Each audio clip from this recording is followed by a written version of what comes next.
আসসালামু আলাইকুম। আজ যুদ্ধের ৩৬তম দিন।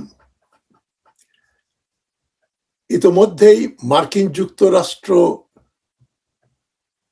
পর্যদস্ত হয়েছে। ডোনাল্ড ট্রাম্প দিশেহারা। সাধারণ মার্কিনী জনগণ বুঝতে পারছে না যে ইরানের বিরুদ্ধে যুদ্ধে তাদের বিজয় অর্জিত হচ্ছে না, তারা ভীষণভাবে পরাজিত ও নাজেহাল হচ্ছে। এ ব্যাপারে আজ একটু আলোকপাত করব ঘটনা প্রবাহে।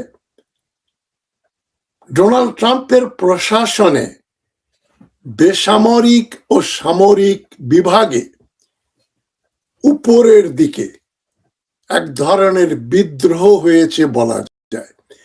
বিদ্রোহ সূত্রপাত হয়েছে।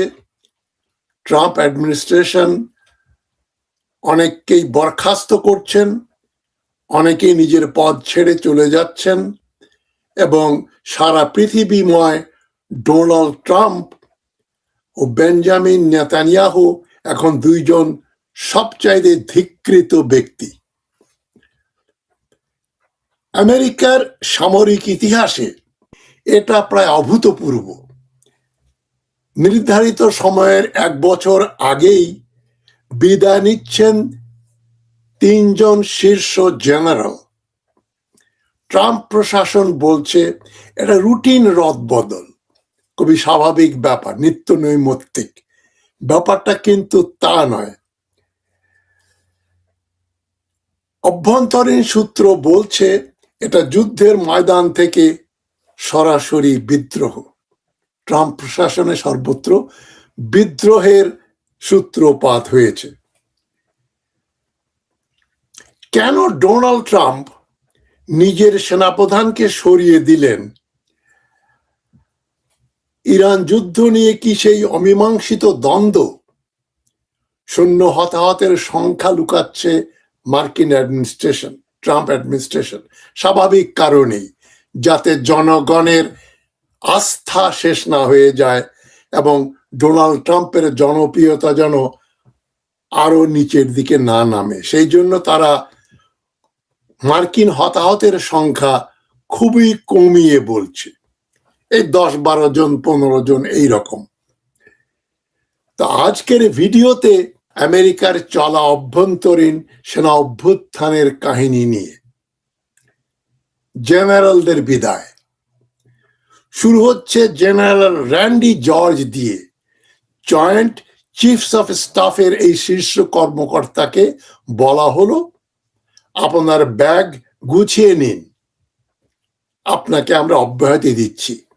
একই সঙ্গে আরো কয়েকজন অভিজ্ঞ জেনারেলকে সরিয়ে দেয়া হচ্ছে। তাদের অপরাধ, তারা হয়তো ট্রাম্পের যুদ্ধ পরিকল্পনার সঙ্গে একমত নন, বরং তারা তীব্র দ্বিমত পোষণ করেন। এখন নতুন প্রতিরক্ষা সচিব পেট হেগসেথ, যিনি ট্রাম্পের ঘনিষ্ঠ বন্ধু হিসেবে চাকরিটা পেয়েছেন, তিনি সরাসরি বলে দিয়েছেন যারা আমেরিকা ফার্স্ট পলিসিতে বাধা দেবে তাদের এখানে জায়গা নেই। অভিজ্ঞতা নয়, এখানে দরকার loyalty. Not experience but loyalty matters. এটা হচ্ছে পেট হেগসেথের কথা। ফক্স নিউজে হেগসেথের পুরনো একটা সাক্ষাৎকারে আমরা দেখতে পাই, তিনি বলেছেন, we need a culture change in Pentagon. আমরা পেন্টাগন বা যেখানে যাদের সামরিক বিভাগের হেডকোয়ার্টার, সেখানে আমরা একটা সাংস্কৃতিক পরিবর্তন চাই। সে পরিবর্তনটা কি? যে কেউ প্রশ্ন করবে না, যে আদেশ দেয়া হবে সে আদেশ তারা পালন করবে এবং তারা থাকবে লয়াল, অনুগত। তাদের আনুগত্যই হচ্ছে মূল বিষয়, প্রশ্ন নয়, আনুগত্য। প্রশ্ন হচ্ছে এই রদবদলের আসল কারণ কি? ধারণা করা হচ্ছে ইরান নিয়ে নয়া করে যুদ্ধ পরিকল্পনা করছে ডোনাল্ড ট্রাম্প। যদিও তিনি এপ্রিলের 1 তারিখে এপ্রিল ফুল ডেতে বলছেন 2 থেকে 3 সপ্তাহের ভেতরেই মার্কিন যুক্তরাষ্ট্র মধ্যপ্রাচ্য থেকে সমস্ত সেনাবাহিনী, নৌবাহিনী, বিমান বাহিনী সরিয়ে নেবে, তারা যুদ্ধে থাকবে না। তাতে হরমুজ প্রণালী খোলা হোক বা বন্ধ থাক, তাতে কিছু যায় আসে না। ইরান কোনো ডিল করুক আর নাই করুক, মার্কিন যুক্তরাষ্ট্র তাতে ভ্রুক্ষেপ করবে না। এবং ব্রিটেন সহ তার অ্যালাইদের, তার সহমর্মী যে দেশগুলো ইউরোপে আছে, তাদের বলে দিয়েছে, get your oil from Hormuz, তোমরা হরমুজে যাও, তেল নিয়ে এসো, আমেরিকা তোমাদের জন্য তেল সংগ্রহ করতে পারবে না। কিন্তু এখন যেটা শোনা যাচ্ছে, ট্রাম্প যুদ্ধ থেকে সরে যাচ্ছেন না, ট্রাম্প যুদ্ধকে নতুন ভাবে পরিচালনা করার জন্য পরিকল্পনা করছেন। মানে সেখানে বুটস অন গ্রাউন্ড, ইরানের মাটিতে মার্কিন সেনা নামানোর পরিকল্পনা, মানে যেটাকে বলা যায় সুইসাইডাল প্ল্যান, আত্মবিধ্বংসী একটা পরিকল্পনা করছে ডোনাল্ড ট্রাম্প। সীমিত সংখ্যক সৈন্য নিয়ে 10 লক্ষ ইরানি সৈন্যের মোকাবেলা করতে ট্রাম্প স্থল পথে মার্কিন সেনা নিয়ে ইরানে প্রবেশ করতে চায়। কিন্তু জেনারেল সেটা সমর্থন করছেন না। তিনি বলছেন, আমরা বিমান পথে যেটুকু পারি করব, এবং সেনাবাহিনীকে আমরা ইরানে ঢুকানোর মতো রিস্ক নিতে পারি না। সুতরাং জেনারেলকে চলে যেতে হলো, ডেপুটি চিফ অফ স্টাফকে রিজাইন দিয়ে চলে যেতে হলো। শুধু যুদ্ধ নয়, আরেক বড় কারণ ডাইভার্সিটি। ট্রাম্প মনে প্রাণে একজন রেসিস্ট, বর্ণবাদী ব্যক্তি, এবং তিনি নারী বিদ্বেষী। তিনি চান না সেনাবাহিনীতে সংখ্যালঘুদের সংখ্যা বৃদ্ধি পাক বা মেয়ে মানুষ, নারীরা সামরিক বাহিনীতে যোগদান করুক। তিনি চান পুরনো দিনের মতো পারফেক্ট সোলজার। পারফেক্ট সোলজার হচ্ছে সাদা, ককেশিয়ান, কালো, বাদামি, হলুদ এরা নয়, এবং মেয়ে মানুষ নয়, পুরুষ, অ্যাংলো স্যাক্সন, ককেশিয়ান, সাদা আমেরিকানরা হচ্ছে পারফেক্ট সোলজার। যারা ডাইভার্সিটি প্রোগ্রাম চালু করে রেখেছিলেন তাদের সরিয়ে দেয়া হচ্ছে একে একে, যাতে সেনাবাহিনীতে সংখ্যালঘুরা, যারা সাদা নয়, কালো, বাদামি, হলুদ, এরা অধিক সংখ্যায় আসবে, বা আসবে, আদৌ আসবে, ট্রাম্প সেটা চান না। আর এখানে আসে সবচেয়ে বড় চাঞ্চল্যকর অভিযোগ, ট্রাম্পকে যুদ্ধের প্রকৃত খবর দেখানো হচ্ছে না। এটাও একটা ব্যাপার। দ্য ইন্টারসেপ্ট এর প্রতিবেদন অনুযায়ী তাকে শুধু 2 মিনিটের রিল দেখানো হয়, যাতে মনে হয় মার্কিন বাহিনী অসাধারণ সফলতা অর্জন করছে। পুরো যুদ্ধের সব ভিডিও, সব খবর তাকে দেওয়া হয় না, তার সময় নেই। আসল হতাহতের ছবি তার চোখের আড়ালে রাখা হচ্ছে। তিনি জানেন না কত মার্কিন সেনা এ যুদ্ধে মারা গেছে। পেন্টাগন মিথ্যা কথা বলে যাচ্ছে। আর এখানেই চলছে অগ্নি পরীক্ষা। উপসাগরীয় যুদ্ধে কতজন সৈন্য হতাহত হয়েছে, এটা একটা ট্যাবু। এ প্রশ্ন আমেরিকার জার্নালিস্টরা করলেও ট্রাম্প সে প্রশ্নের উত্তর এড়িয়ে যান, বা 20-25 জন, 15-20 জন মারা গেছেন বলে সে মিথ্যাচার করেন। পেন্টাগন বলছে এক কথা, ইরান বলছে আরেক কথা, আর আমেরিকার গোয়েন্দা সংস্থা বলছে আরেক কথা, গোয়েন্দা সংস্থা ইন্টারসেপ্ট। আসল মৃতের সংখ্যা প্রায় 750 মার্কিন সৈন্য মারা গেছে। ইরানের দাবি, তারা বলছে 800-র কাছাকাছি। ইরানি স্ট্যাটিস্টিক্স 800, আর আমেরিকার গোয়েন্দা সংস্থা বলছে 750। খুব বেশি তারতম্য নয়, তবে 15-20 জন নিশ্চয়ই নয়। প্রশ্ন হলো, পেন্টাগন কেন হতাহতের সংখ্যা গোপন করবে? কারণ যত সৈন্য মরবে ততই কমবে জনসমর্থন। তারা যদি ট্রাম্পের জনসমর্থন করবে, আর ট্রাম্প তো নির্বাচনের আগে যুদ্ধ বিজয়ী নেতা হিসাবে নিজেকে প্রতিষ্ঠিত করতে চান, কারণ মিড টার্ম নির্বাচন হবে অক্টোবর মাসে।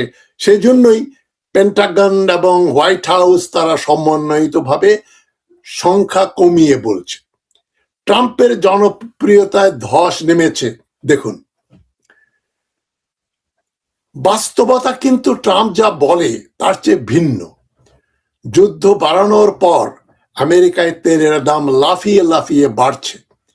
বাড়ির বন্ধকি ঋণ, মর্টগেজ ঋণের সুদ বৃদ্ধি পেয়েছে। ফলে সাধারণ ভোক্তা ট্রাম্পের উপর চরম ক্ষুব্ধ। ক্যালিফোর্নিয়া থেকে নিউ ইয়র্ক পর্যন্ত সর্বত্র বিক্ষোভ। ইতোমধ্যে 1 কোটির বেশি মানুষ আমেরিকান এই যুদ্ধ বিরোধী ডেমনস্ট্রেট করার জন্য রাস্তায় নেমেছে বিক্ষোভ মিছিলে, এবং ট্রাম্পের রেটিং কমছে রেকর্ড হারে। সুতরাং এই ফাঁকে প্রশাসনিক বিশৃঙ্খলা বাড়ছে ও ভবিষ্যৎ খুব অনিশ্চিত হয়ে দাঁড়িয়েছে।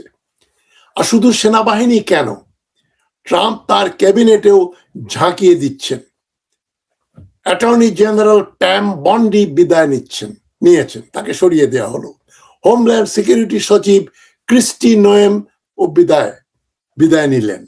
এমনকি FBI ডাইরেক্টর ক্যাশ প্যাটেল আর তুলসী গ্যাবার্ডের চেয়ারও টলমল করছে। যে কোনো মুহূর্তে ক্যাশ প্যাটেল ও তুলসী গ্যাবার্ডকে চলে যেতে বলা হতে পারে বলে গুঞ্জন শোনা যাচ্ছে। মানে দাঁড়াচ্ছে ট্রাম্পের দরকার শুধু ইয়েস স্যার, হ্যাঁ স্যার, এই জাতীয় বলার মতো লোক, এই ধরনের কথা বলার মতো লোক, যারা কোনো প্রশ্ন করবে না, যারা নিজের বুদ্ধি ব্যবহার করবে না। যুদ্ধের মতো সংকটময় সময়ে যোগ্য পেশাদারদের সরিয়ে তাই ট্রাম্প এখন অনুগতদের বসাচ্ছে। এটা কি আমেরিকার জন্য ফলপ্রসূ হবে, নাকি এটা সামরিক ইতিহাসের সবচেয়ে বড় ভুল? আমেরিকা আসলে বর্তমানে একটা অচল অবস্থায় দাঁড়িয়ে। একদিকে ট্রাম্প নিজের অবস্থান শক্ত করতে চান, অন্যদিকে সামরিক বাহিনীর ভেতর ফাটল ধরে যাচ্ছে। তার পররাষ্ট্র মন্ত্রণালয় এবং তার প্রতিরক্ষা মন্ত্রণালয়ের ভেতরেও সংকট, সংশয়। ট্রাম্পের কথা তারা কেউ আর মেনে নিতে চাইছে না। সুতরাং এই অনুগতদের সেনাবাহিনী কি ট্রাম্পের ভীষণ বাস্তবায়ন করবে? ট্রাম্প যেটা মনে করছে বিজয়ী বেশে আর 3 বছর পরে সিংহাসন ছাড়বে, নাকি শেষ পর্যন্ত তিনি ছুরিকাহত হবেন রাজনৈতিকভাবে? সময়ে বলবে। আপনারা কি মনে করেন, যুদ্ধের সময় জেনারেলদের সরিয়ে দেওয়া উচিত?